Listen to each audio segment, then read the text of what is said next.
Student, कैसे हैं आप सभी। आपका स्वागत है मेरे यूट्यूब चैनल पर। इसका नाम है माय ट्यूशन सेंटर। स्टूडेंट, आज की क्लास का टॉपिक है हमारा परचेज बुक और सेल्स बुक, जो कि दोनों ही सब्सिडरी बुक्स है। आज हम पढ़ेंगे परचेज बुक के बारे में और सेल्स बुक के बारे में।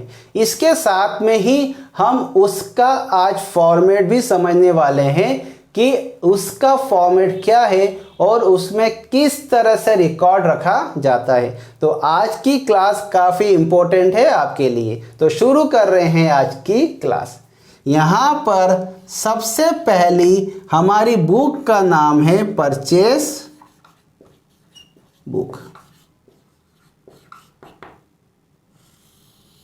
परचेज बुक के अंदर वही एंट्री जाती है जो हमने माल खरीदा है, कितना माल खरीदा है, किससे माल खरीदा है, कितने रुपए का माल खरीदा है, कोई उसमें डिस्काउंट तो नहीं है। तो इन सब का रिकॉर्ड हम परचेज बुक में करते हैं।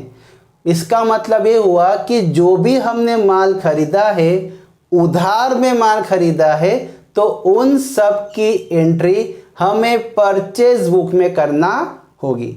यहाँ पर एक पॉइंट और है कि यहाँ पर नगद माल खरीदने की एंट्री नहीं होगी, यहाँ पे सिर्फ उधार माल खरीदने की एंट्री होगी।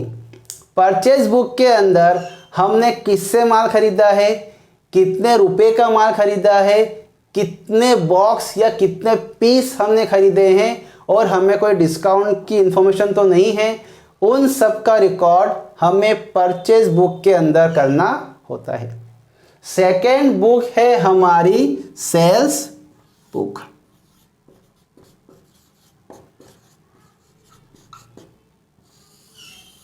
सेल्स बुक के अंदर वही एंट्री होती है यदि हमने माल उधार में बेचा है, किसको बेचा है, कितना बेचा है, कितने रुपए का बेचा है, इन सब का रिकॉर्ड हमें सेल्स बुक में करना होता है।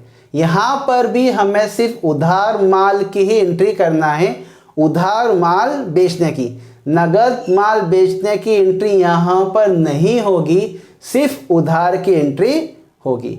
यहाँ पर जो हमने माल खरीदा है या हमने माल उधार बेचा है, तो वहाँ पर हमें क्वांटिटी भी मिल जाएगा, उसका अमाउंट भी मिल जाएगा और किस पार्टी से लेन देन है, किस कस्टमर से लेन देन हुआ है, उन सब का रिकॉर्ड हमें दोनों बुक के अंदर मिल जाएगा।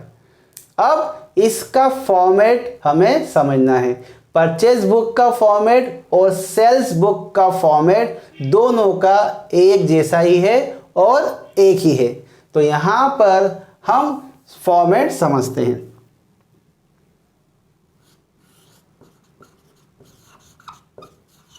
Purchase oblique sales book format.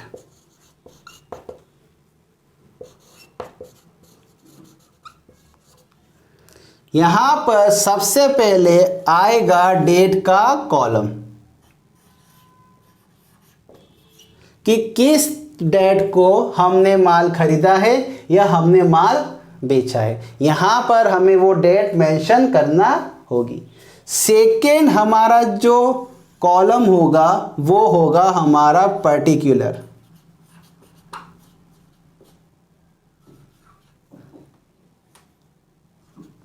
Particular के अंदर हमने किससे माल खरीदा है या किसको माल बेचा है उसका नाम आएगा, कितना माल खरीदा है या कितना माल बेचा है, कितनी क्वांटिटी है, कितना अमाउंट है, उन सब की इंफॉर्मेशन आपको यहाँ पर पर्टिकुलर में लिखना होगी।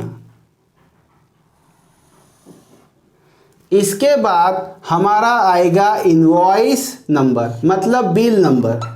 जो बिल नंबर होगा वो चाहे 1 हो, 2 हो, 3 हो या 10 हो या 50 हो, जो आपका बिल नंबर है, इनवॉइस नंबर है, वो आपको यहाँ पर लिखना होगा। इसके बाद जो कॉलम बनेगा वो आपका बनेगा लेजर फोलियो का। लेजर फोलियो मतलब ये हुआ कि ये जो एंट्री है आपके लेजर में कौन से पेज नंबर पर है वो आपको यहाँ पर नंबर डालना होगा। बिल्कुल छोटा सा कॉलम बनाना है आपको, ताकि आप एक नंबर यहाँ पे लिख सकें। इसके बाद आपको लिखना है यहाँ पर अमाउंट। अमाउंट कितना हुआ आपके बिल का। इसके बाद एक कॉलम और बनेगा आपका नेट अमाउंट। नेट अमाउंट इसके लिए होगा यदि आपको कोई डिस्काउंट वगैरह कुछ मिला हो या आपने डिस्काउंट किसी को दिया हो, तो वहाँ पर इस अमाउंट में से वो आपका डिस्काउंट का अमाउंट कट कर जो आपका नेट अमाउंट आएगा वो यहाँ पर आपके आ जाएगा। तो सबसे पहले आपको बिल डेट डालना है। यहाँ पर आपको डेट लिखना है, कितना माल बेचा है, किसको बेचा है। यहाँ पर आपको पर्टिकुलर में उसका नाम, उसकी क्वांटिटी आइटम की लिखना है आपको, और आपका बिल नंबर यहाँ पर क्या है। मान के चलिए ये आपने 1 अप्रैल को कुछ माल बेचा है, तो यहाँ पर आपने वो डेट डाल दी है। किसको बेचा है, यहाँ पर आपने बेचा है राम को। 50 पेंसिल बेची है। कितने रुपए की एक पेंसिल है, 10 रुपए की एक पेंसिल है।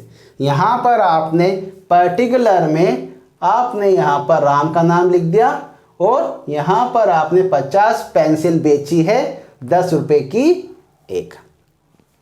और आपका जो बिल नंबर था वो था आपका 10। लेज़र फोल्यो नंबर है आपका 4। ये एंट्री आपको 4 नंबर के पेज पर मिल जाएगी।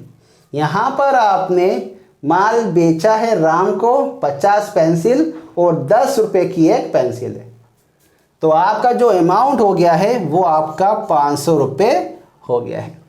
यदि आपने कोई डिस्काउंट दिया होगा तो यहाँ पर आपको डिस्काउंट कट करना होगा।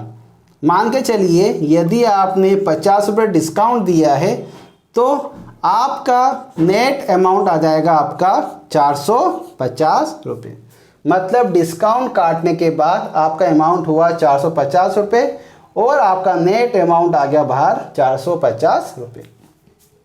ये आपका जो फॉर्मेट है वो है आपका परचेज बुक और सेल्स बुक का। दोनों का फॉर्मेट एक जैसा ही है, जिसमें आपको डेट लिखना है, पर्टिकुलर में आपने किसको माल खरीदा है या आपने बेचा है, या आपने बिल नंबर क्या लिखा है, लेज़र फोल्यो क्या है, आपका अमाउंट कितना है, और सब कुछ डिडक्ट करने के बाद, अमाउंट काटने के बाद आपका नेट अमाउंट आपके बिल का क्या होगा। ये फॉर्मेट है आपका परचेस और सेल्स बुक का। इस तरह से आपको दोनों बुक के अंदर माल खरीदने की और माल बेचने की एंट्री करना है। माल खरीदा है तो फॉर्मेट आपका परचेज बुक का इस तरह से बनेगा। यदि आपने माल बेचा है तो सेल्स बुक का फॉर्मेट भी आपका इस तरह से बनेगा।